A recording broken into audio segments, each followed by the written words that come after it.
कोंडागांव से प्रत्याशी लता जी क्या कह रही है वो सुना देते हैं। उमेश जी दोबारा फिर मैं आपके पास आती हूँ, एक रिएक्शन सुनाना है हमें। लता जो कैंडिडेट है उनका रिएक्शन हम सुनाएंगे, लेकिन एक बड़ी खबर इस बीच आ रही है, वो बड़ी खबर दर्शकों को दे देते हैं जल्दी से। एक बड़ी खबर आ रही है, अंबिकापुर नगर निगम में 3 राउंड की गिनती पूरी हो चुकी है। 3 राउंड की गिनती अंबिकापुर में पूरी हो चुकी है।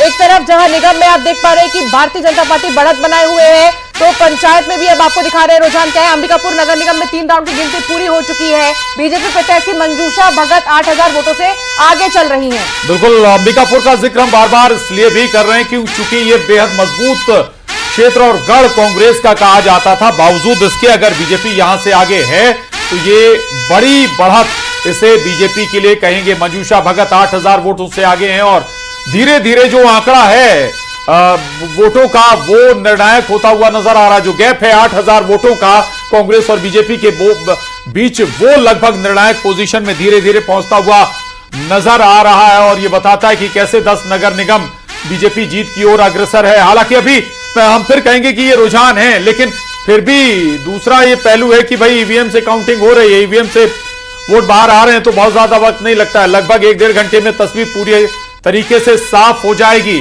जांजगीर नरला नगर में भी बीजेपी की जीत हो गई है। अंबिकापुर नगर निगम में 3 राउंड की गिनती पूरी हो गई है। बीजेपी के पक्ष में ज्यादातर जो नतीजे हैं वो फिलहाल नजर आ रहे हैं। बिल्कुल, और टीएस बाबा का गढ़ इसे माना जाता है, लेकिन यहाँ पर 3 राउंड की गिनती पूरी हो चुकी है। 8000 वोटों का डिफरेंस नजर आ रहा है। एक रिएक्शन जल्दी से मैं नितिन जी से लेना चाहूंगी इस पर। नितिन जी क्या कहेंगे? टीएस बाबा का गढ़, लेकिन बीजेपी की कैंडिडेट आगे। एक रिएक्शन आपसे लूंगी, एक बार मैं कैंडिडेट लता क्या कह रही है वो सुना देते हैं, फिर तुरंत आपसे एक रिएक्शन। जनता को मैं साधुवाद देती हूँ, धन्यवाद देती हूँ, बधाई देती हूँ जिन्होंने हमें आशीर्वाद दिया है। और मोदी जी की गारंटी और विष्णुदेव साय जी का सुशासन आज प्रदेश में चल रहा है, आज उसी के बदौलत है कि ये बड़ा आशीर्वाद जनता का हमें मिला है। सेवा करने का मौका उन्होंने दिया है, उस पर खरा उतरने का पूरा प्रयास करें। में रिकॉर्ड तोड़ जीत मिला है पहली बार। देखिए, रिकॉर्ड तोड़ जीत जो है ये विकास की जीत है। ये भ्रष्टाचार और छल छलावा को यहाँ की जनता ने उनका मुखौटा दिखा दिया है, और विकास की जीत है, विष्णुदेव साय जी के सुशासन की जीत का सिलसिला। और दूसरी तरफ रिजल्ट्स भी आ रहे हैं, रुझान भी हम देख रहे हैं, लेकिन बलरामपुर से भी कुछ रिएक्शन आ रहे हैं, वो सुना देते हैं। जीत गई जनता, जीत गया रमन। रामानुजन की जनता को कोटि कोटि आभार, कोटि कोटि नमन। उसने अपने भाई पर, अपने बेटे पर भरोसा किया, विकास पर मुहर लगाई। छत्तीसगढ़ के यशस्वी मुख्यमंत्री विष्णुदेव साय जी पर भरोसा किया, क्षेत्र के कैबिनेट मंत्री माननीय रामविचार नेताम जी पर भरोसा किया, कमल पर भरोसा किया, और भाजपा पर भरोसा करके रामानुजन की जनता ने भाजपा के प्रत्याशियों को ऐतिहासिक जीत दिलाई है। मैं यह जीत रामानुजन की जनता को हवाले करता हूं, रामानुजन की जनता के चरणों में समर्पित करता हूं। इस बात को भरोसा दिलाना चाहता हूं कि हम सबको साथ लेकर के चलेंगे।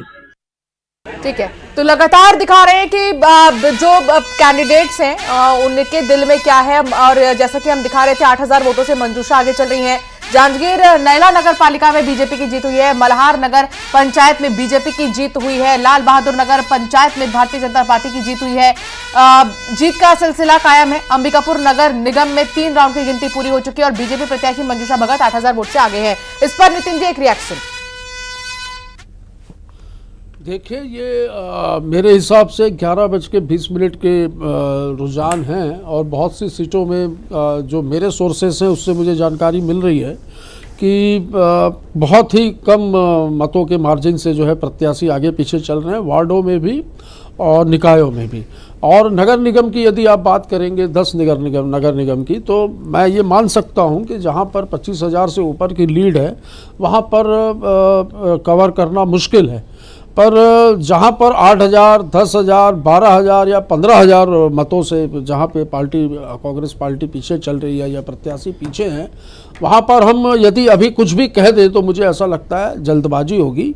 हमें प्रतीक्षा करनी चाहिए फाइनल रिजल्ट की, कि अंतिम परिणाम जो है वो शाम मुझे लगता है 3 बजे के बाद काफ़ी कुछ तो क्या सारा सब कुछ लगभग क्लियर हो जाएगा। तो हमें प्रतीक्षा करनी चाहिए कि अंतिम नतीजे क्या होंगे, और जो भी नतीजे होंगे वो स्वीकार्य होंगे। जनता का जनादेश है, हमने हमेशा स्वीकार किया, स्वीकार्य होंगे और उस पर बिल्कुल ये चर्चा की जाएगी कि भाई यदि हार हुई तो क्यों हुई और जीत हुई तो किस रणनीति से हुई। तो उस विषय पर अभी कुछ बोलना मुझे लगता है जल्दबाजी होगी। पर एक बड़े दुख की बात है कि प्रदेश के